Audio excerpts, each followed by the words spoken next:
The dimly lit tavern on the space station was a sanctuary for soldiers and officers from various species, seeking respite from their rigorous duties.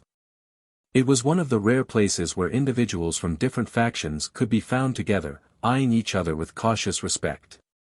As Captain Elias Harper entered in his civilian clothes, he scanned the room, spotted a group from the Zaltrani raiders in one corner, and gave them a subtle, closed-eyed nod. The raider leader returned the nod, his crest feathers fluttering slightly, and then whispered to his slightly agitated comrades, the angriest one questioning why he would close his eyes and expose his throat like that.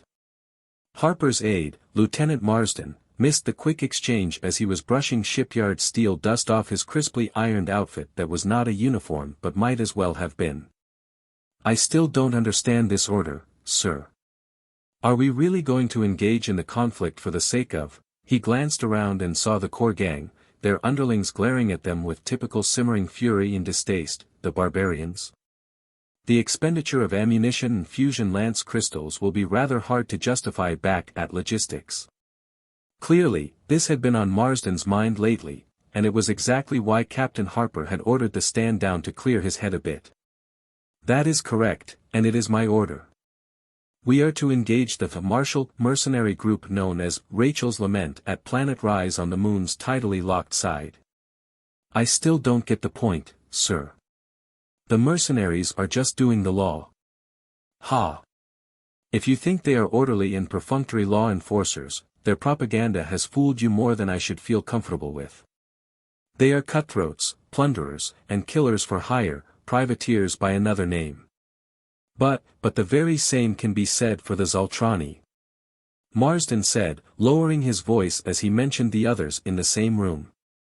"They are crude, warlike, impulsive, plundering, brash, filthy, utterly monstrous." "Hey! You stop it right there, and that's an order. That attitude is unacceptable. I mean, sure the Zaltrani are exactly how you described them, but we are going in to assist them, regardless." Captain Harper signaled for some heavy drink. "You are going to calm down, drink this, and listen to a story. I don't see what some story will do to change any. I said drink it, the whole thing. And I will explain, it's about the little things. Back when I was a brash young lieutenant on the colonial front lines during a Zaltrani raid, the grey swarm struck the battlefield from the night sky. The desert sand and gravel howled in wild vortexes outside. The skirmish had ended at first night cloud fall, everyone scrambling for shelter, for cover. The air raid sirens were still howling in the distance, but beginning to sputter and fail under the horrendous micro-harvester assault. They ate literally everything technological, sometimes not, and were beyond counting. The young officer, Lieutenant Elias Harper, pulled his trench coat collar tighter against his face, the sand, stones, and occasional knotstones peppering him repeatedly and at a growing rate, as he hunched over and searched desperately for a structure, a building of some kind. In the fading sunlight, he spotted something through the whipping hail, a power substation building. He hurried over, noticed the latch was shot off of the door and shouldered his way inside. As he leaned his back against the closed door, taking a relieved deep clean breath, and looking around for something to barricade the door, he spotted the Zaltrani warrior, wounded and sitting in a dark corner. Its main arm was wounded, roughly bandaged, and his offhand was holding a splinter shotgun unsteadily at the young officer's chest. They stood there in the face-off in the small concrete building, neither side moving for a bit. Then the Zaltrani soldier huffed in resignation at the growing rattle upon the building exterior, and lowered his weapon, gesturing to the far corner. As the human barricaded the door, and hunkered down in the opposite corner, he began to self-assess. Patting his coat pockets and web belts, he found several alarming things. He was unarmed. No comms radio, no rations, no canteen. The cloud fall came unexpectedly, he was caught unprepared. He had to run for his life, as had everyone else in his trench system, with very little time to grab anything.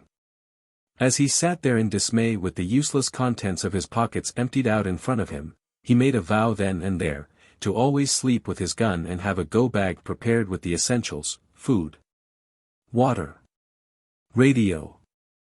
Flashlight. Batteries. Prominently placed in a direct path to the exit door. Doing so had saved his butt more than a dozen times in his career. He looked up from the stern face of his inner thoughts to the Zoltrani, who was staring at him intently. He shook his head and said, "Yeah, we're doomed. All I got is my music player." "Ha. Care to hear a song, or something?" The warrior huffed, and grumbled something in his harsh crackling language, then turned his head away, and up to the growing noise outside. "Ooh, I think I have the perfect song for this." As the song started, the human closed his eyes, lowered his head, and appeared to pray, or something similar. The Zoltrani warrior studied the human and listened intently to the song. After a bit of time into the song the Zoltrani cleared his voice, and in rough English said, "We know hatred for mankind." The human looked up in surprise. Then tilted his head, catching the line from the song. "Huh. Oh, no. No, no, you're not the war pigs, the leaders making us fight and die for their BSR. They just poisoning our brainwashed minds." The warrior huffed. "Warlord. Never. Himself. Raid. Same." He looked up at the heavy barred window, rattling and ringing like a bell with the violence outside. "Day of Judgment cloud is calling." The warrior cocked his head, nodding to the song a bit as it ended. The power died, the single light in the building fading out, leaving the room to darkness. In the dark, the human tried to wipe the dust from his parched mouth, when he felt something bump his leg. He looked down and saw the Zoltrani handing him his water canteen thing, and he gave the human the very first chin nod, and the human in deep understanding, chin nodded back. "Now good and drunk," Marsden snapped out of his entranced listening to ask, "That was you, back in the day?" "I had heard about that cloudfall. It was one of the worst. 95% of the population killed." "Yes, it was bad. When the recovery crews found us, we were both swarm-shocked and fatigued. It turned out I was the highest-ranking military on the planet at the time, though, and it was with that authority that I ordered the Zoltrani to go free. He was the only survivor of his clan. They let him go. Yes. On my personal judgment. I officially pardoned him, as he could have killed me at any time, but instead gave me water, as the world seemed to be ending around us. That's the thing, young man. It's the little things like that. They tell you more about a people than any flashy propaganda media campaign ever could." A gruff mercenary at a nearby table sniffed, and tried to hide that he was crying. "Dat was beautiful. Tell me, when and where are we meeting those martial mercenaries?" "After hearing dat, I'm a broadside against them, too." The Zoltrani in the corner whispered to his warcore gang in their clacky harsh language, "See, kin. Those humans over there.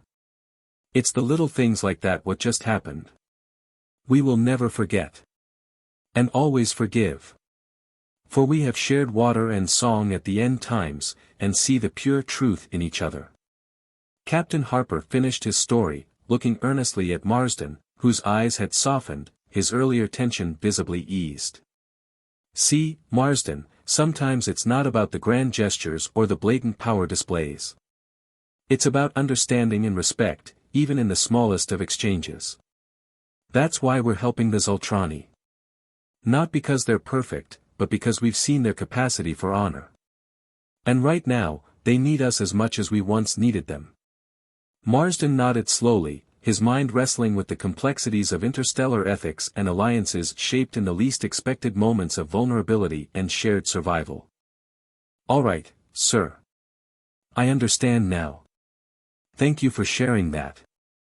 It changes things." Harper clapped him on the shoulder, a firm, supportive gesture. "Let's go then. We've got a job to do, and people to protect. And maybe, just maybe, we'll find more than just allies out there. We'll find friends."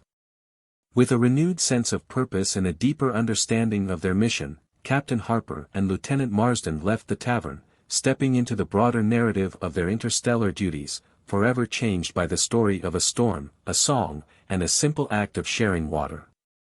The next day, preparations for the mission against the martial mercenaries, Rachel's Lament, were in full swing. The air in the command center was thick with tension and anticipation. Technicians busied themselves at their stations, checking and rechecking systems, ensuring that every detail was addressed.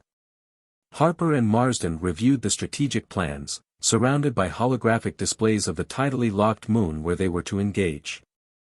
The images flickered with potential landing zones and tactical overlays.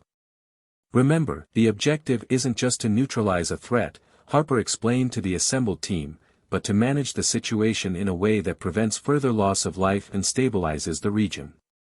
Marsden, now fully on board with the mission's deeper implications, added, and to uphold the values that Captain Harper has instilled in us, honor, empathy, and the pursuit of a greater understanding. The room nodded in agreement, the crew unified under their shared ideals. As their ship approached the moon, the tension peaked.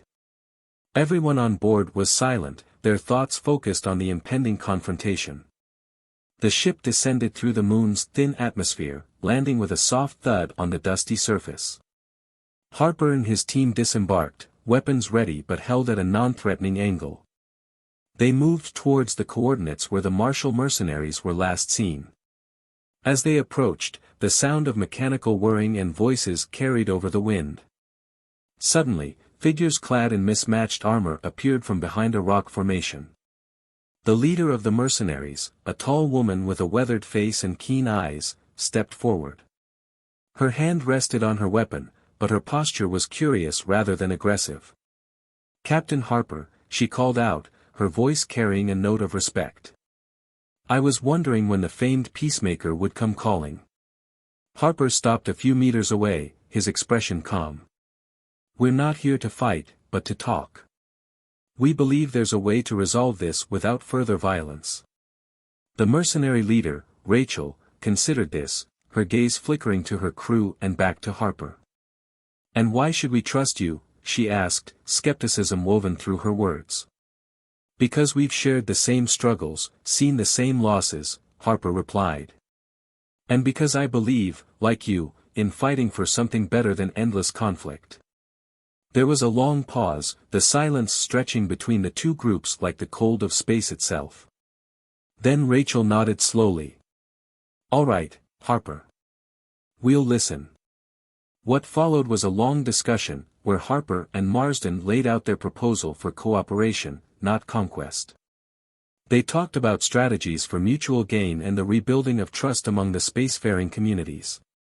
As the talks continued, it became clear that this was more than just a negotiation, it was the beginning of a new alliance, one forged in the face of adversity and the shared desire for peace. Later, as they walked back to their ship under the stars of the tidally locked moon, Marsden looked over at Harper. "You were right, sir.